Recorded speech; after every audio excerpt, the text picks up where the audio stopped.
जी, इस वक्त मेरे साथ हबीब मलिक साहब मौजूद हैं जो कि ओवरसीज़ पाकिस्तानी हैं और पाकिस्तान में डेवलपमेंट के हवाले से बहुत अच्छा काम कर रहे हैं। मैं उनसे पूछती हूँ कि उन्होंने फ्लड फैक्ट्रीज़ के लिए कितना काम किया है और मज़ीद उनकी क्या-क्या खिदमात जो हैं वो पाकिस्तान के लिए वो सरअंजाम देंगे।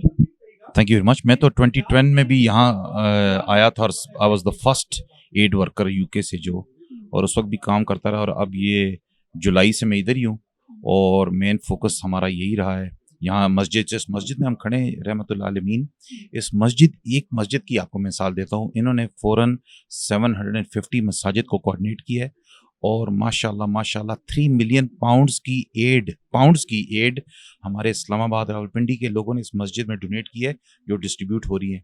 ये मुसलमानों की एक मिसाल आपको दे रहा हूँ, जिस हमारे यहाँ सैलाब मुतासरीन के लिए क्या कुछ किया गया है। दुनिया ने माशाल्लाह जहाँ भी पाकिस्तानी मौजूद है उसने बढ़ चढ़ के हिस्सा लिया है। मैं तो फंड रेजिंग करता हूँ और जितनी डोनेशंस पाकिस्तानियों ने, ओवरसीज़ पाकिस्तानियों ने पाकिस्तान फ्लड्स के लिए दी है, उसकी मिसाल कायम की है।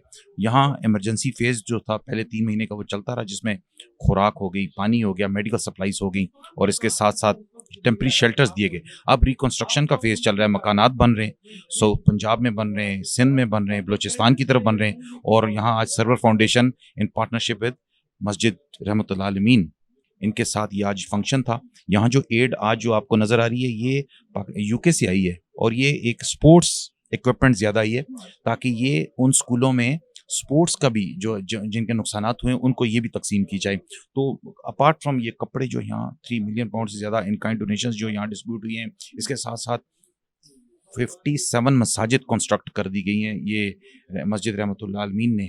देखिए, मस्जिद का जब हम नाम लें तो लोग यही समझते हैं। सर, आपने कहा कि ओवरसीज़ पाकिस्तानियों ने डेवलपमेंट में बहुत ज़्यादा साथ दिया, लेकिन जो इंटरनेशनल कम्युनिटी है वो सुनने में आ रहा है कि वो पाकिस्तान पर ट्रस्ट नहीं करती, क्योंकि पाकिस्तान की जो सियासी हालात हैं वो बहुत ज़्यादा हलचल का शिकार हैं कि कोई स्टेबिलिटी नहीं है। वो बाहर से जो इन्वेस्टर है वो भी पाकिस्तान में इन्वेस्टमेंट नहीं करना चाह रहा है। तो इसके बारे में ये तो खैर जनरली चलता ही रहता है कि ट्रस्ट इतना बड़ा इशू नहीं है। जो मेन इशू दुनिया में इंटरनेशनल कम्युनिटी का लैक ऑफ रिस्पांस वो है ग्लोबल रिसेशन चल रही है।